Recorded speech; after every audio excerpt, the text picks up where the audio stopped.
सभी साधकों को प्रणाम, नमस्कार। अभी हम 2 दिन से जो भी टास्क कर रहे हैं स्वाध्याय मंडल में, उसमें सब अलग-अलग अनुभव कर रहे हैं। कोई बोल रहा है मैं सुख महसूस कर रहा हूँ, कोई महसूस कर रहा है न्यूट्रल, कोई महसूस कर रहा है कोई भारीपन, लो फील कर रहा है कोई। विभिन्न प्रकार की सेंसेशंस, फीलिंग, इमोशंस फील कर रहे हैं। तो हमें यहाँ पर ध्यान ये रखना है, क्योंकि हम स्वाध्याय कर रहे हैं, स्वयं का अध्ययन कर रहे हैं, तो ये जितनी भी चीज़ें हम फील कर रहे हैं, चाहे वो भावनाओं के रूप में है, चाहे वो संवेदनाओं के रूप में है,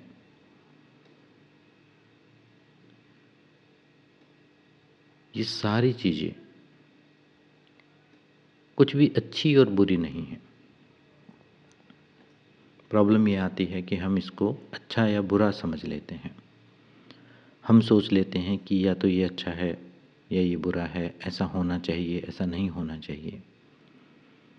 ये ठीक ऐसा ही है जैसे आपके फ़ोन में एक नोटिफ़िकेशन आए, तो नोटिफ़िकेशन अच्छी या बुरी नहीं है।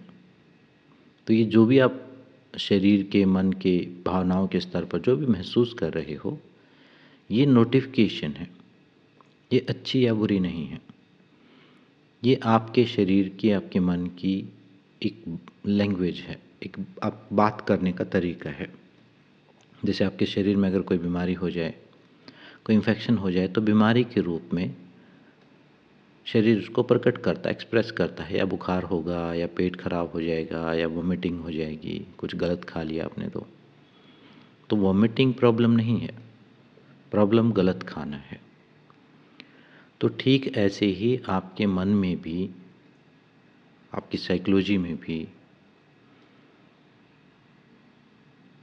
कोई चीज़ गलत तरीके से प्रोग्राम हो गई, कोई गलत तरीके से आपने किसी चीज़ को समझ लिया, तो वो एक अपना इन्फेक्शन या एक अपना साइकिल शुरू हो जाता है उस बात का, उस थॉट का, और उसी से फिर जो जनरेट होता है वो शरीर के स्तर पर, मन के स्तर पर, कई बार सभी स्तरों पर, मतलब शरीर में भी महसूस हो सकता है और मन में और भावनाओं में भी।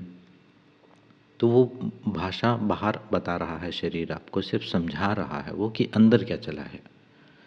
हमारा काम स्वाध्याय में क्या है कि हमें उन्हें सिर्फ जानना है। एक नोटिफिकेशन का काम क्या है? एक आपको नोटिफाई कर देना, उसके बाद आपको उस चीज़ को जानना है। अपने नोटिफिकेशन खोलिए, नोटिफिकेशन चली गई। तो ऐसे ही ये जितनी भी भावनाएं हैं, संवेदनाएं हैं, फीलिंग्स हैं, इन सब का काम कुछ आपको मैसेज देना है। आपने उसे एक्सेप्ट किया, उसे देखा, और वो धीरे धीरे डिजोल्व हो जाएगा। तो स्वाध्याय में जितनी भी भावनाएं महसूस कर रहे हैं, जो भी महसूस करते हो आप पूरे दिन, या जो भी आपको टास्क दी जाती है, उस काम को किसी जजमेंट की तरह नहीं करना कि ये चीज़ ठीक है, ये गलत है, ऐसा ही होना चाहिए, वैसा नहीं होना चाहिए। अगर आप समझते हैं कि कोई किसी दिन आप इतने सिद्ध हो जाओगे कि पूरे दिन आप खुश रहोगे, पूरे दिन आनंद में रहोगे, ऐसा कभी भी नहीं होने वाला है। ऐसा किसी के साथ भी नहीं हुआ। बड़े बड़े जो संत महापुरुष जिनको हम फॉलो करते हैं, वो भी सुखी दुखी होते हैं। उनके उनको भी शरीर में अगर कोई तकलीफ़ है, जैसे महात्मा बुद्ध को भी बैक पेन था, तो उनको भी तकलीफ़ होती थी, लेकिन वो तकलीफ़ जब होती थी तो उससे वो डिटैच कर पाते थे। हमारी जो मुख्य समस्या है वो है अविद्या। अविद्या महर्षि पतंजलि ने कही है, अविद्या का मतलब है एक उसके साथ खुद को एसोसिएट कर लेना। तो जिस दिन ये कला हम सीख गए कि ये शरीर की भाषा है, ये मन की भाषा है, तो उनको हम स्वीकार करेंगे, उनको देखेंगे, उनको रिज़ॉल्व करेंगे, उसके पीछे जो कारण है उसको रिज़ॉल्व करेंगे, और नोटिफिकेशन अपने आप मिट जाएगी। तो अभी फ़िलहाल हमें क्या करना है, खैर वो तो आगे की बात है। अभी फ़िलहाल हमें क्या करना है, जो भी महसूस होता है, कभी कुछ कुछ हल्का, भारी, सुखी, दुखी ये होंगे ही होंगे। सबसे बड़ी बात तो ये है कि आप इनको देख पा रहे हो। आप ये बोल पा रहे हो कि मैं ऐसा महसूस कर रहा हूँ। 99% जो लोग हैं वो बोल ही नहीं पाते कि मैं ऐसा महसूस कर रहा हूँ। वो सुखी दुखी होते रहते हैं, वो कभी ऐसा उसको एक थर्ड पर्सन की तरह देख ही नहीं पाते।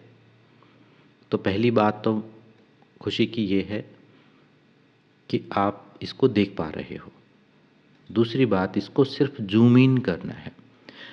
जैसे कोई आपके मोबाइल में कोई फ़ोटो हो, तो उसको आप ज़ूम इन करते हैं, ऐसे 2 फिंगर से ज़ूम इन करके उसको डिटेल देखते हैं कि अच्छा आया है कि कैसा है, क्या सुधार की आवश्यकता है। तो जब भी कोई विचार भावना आए तो उस समय उस पर थोड़ा ध्यान करो और वो क्यों महसूस हो रहा है उस समस्या को अपने सामने लेके आओ, उसको थोड़ा ज़ूम इन करो और जैसे ही आप देखोगे तो वो धीरे-धीरे डिज़ोल्व हो जाएगी या पहले से कमज़ोर हो जाएगी, मतलब पहले जैसा इफ़ेक्ट नहीं रहेगा उसका। आप इससे जितना दूर भागोगे, ये उतनी ज़ोर से आपको महसूस होगी। यही एक सिद्धांत है। अपनी भावनाओं से, अपने विचारों से, अपने इनसे जितना दूर भागने की कोशिश करोगे उतना ज़्यादा आपको पकड़ेंगे। क्योंकि प्रकृति का मैकेनिज़्म ये है, वो आपको बार-बार मैसेज देना चाहती है। मोबाइल की नोटिफ़िकेशन तो हम ना भी चेक करें तो कोई फ़ोर्स नहीं है उसमें, लेकिन प्रकृति बार-बार देती है। तो जैसे ही हम इनको थोड़ी अटेंशन दे के, इनको स्वीकार करके, इनको सहज तरीके से लेंगे, इनसे थोड़ा डिटैच होके, इनको सहज और सरल तरीके से और प्राकृतिक समझ लेंगे कि ये प्राकृतिक मैकेनिज़्म है और ये धीरे-धीरे ही डेवलप होगा। इसके इसका जो डिफेंस सिस्टम है, इसको जो इससे जो डिटैचमेंट की बात है, वो भी धीरे-धीरे डेवलप होगी, जिसको वैराग्य बोला है। अभी तो फ़िलहाल इनके प्रति राग द्वेष रहेगा ही हमारा, लेकिन अभी देख भी लोगे तो इनकी इंटेंसिटी काफ़ी कम हो जाएगी और लहरें आई और लहरें चली गई। ऐसे ही हैं सारी भावनाएँ। आप देखोगे कि हर भावना का, हर इमोशन का, चाहे वो सुख महसूस कर रहे हो, चाहे दुःख महसूस कर रहे हो, जो भी किसी या भावना के स्तर पर कोई इमोशन फ़ील कर रहे हो, तो वो देखोगे कि उसकी एक वैलिडिटी है। अनंत काल के लिए कोई नहीं आती। कोई 1 घंटे, कोई आधा घंटे, कोई 20 मिनट, कोई 30 मिनट। आप थोड़ा देखोगे और टाइम नोट करोगे तो आपको समझ में आएगा। मान लो आपको दुःख महसूस हो रहा है, तो आप देखो उस दुःख को। उसका आप टाइम भी देख लो कि कितने बजे महसूस हो रहा है और 1 घंटे बाद आप चेक करना, वो निकल जाएगा कहीं और। आप वैसा नहीं महसूस करोगे। ये ज़्यादा हुआ तो 2 घंटे, 3 घंटे, बस इतना ही है। धीरे-धीरे जैसे ही इन इमोशंस को उठता हुआ देखोगे, तो वैसे-वैसे ये डिज़ोल्व होना शुरू हो जाएँगे, इनकी टाइमिंग कम होती चली जाएगी। पहले जहाँ 2 घंटे दुखी थे, अब आप 2 मिनट में ही ठीक हो जाओगे।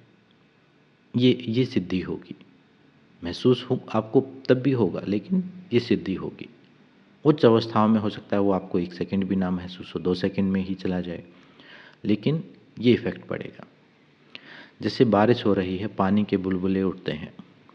एक बूंद गिरी पानी में, एक बुलबुला उठा और उसके बाद थोड़ी देर वो रहा और चला गया। ठीक ये अंदर उठने वाले बुलबुले हैं, बाहर की चीज़ों से उठते हैं ये। बाहर किसी ने कुछ बोला, किसी की से कोई उम्मीद है, उसने वो नहीं किया या किसी ने वैसा कर दिया तो खुशी के बुलबुले उठेंगे आपके अंदर। अगर मान लो किसी ने आपके अकॉर्डिंग नहीं किया तो दुःख के उठेंगे। तो ये सिंपल इतना ही है। ये सुख और दुःख दोनों को संवेदनाएँ मानो और सम अवस्था में, समभाव में रहो। खुशी महसूस हो रही तो उस खुशी की लहर को भी देखो और दुःख महसूस हो रहा है तो दुःख की लहर को भी देखो। तब आप असली सत्य को समझ पाओगे। इसके अलावा खुशी में बह गए, दुःख में बह गए, तो फिर ऐसे तो फ्लक्चुएशन चलती रहेंगी, कभी भी आप स्वयं में स्थित नहीं हो पाओगे। जिस मार्ग पर हो उस पर आगे नहीं बढ़ पाओगे। तो अभी क्या करना है, जो भी हो रहा है बदलाव नहीं करना, उनको स्वीकार करना और उनको देखना, ज़ूम इन करके देखना। उनको समय दो, उनसे भागो मत।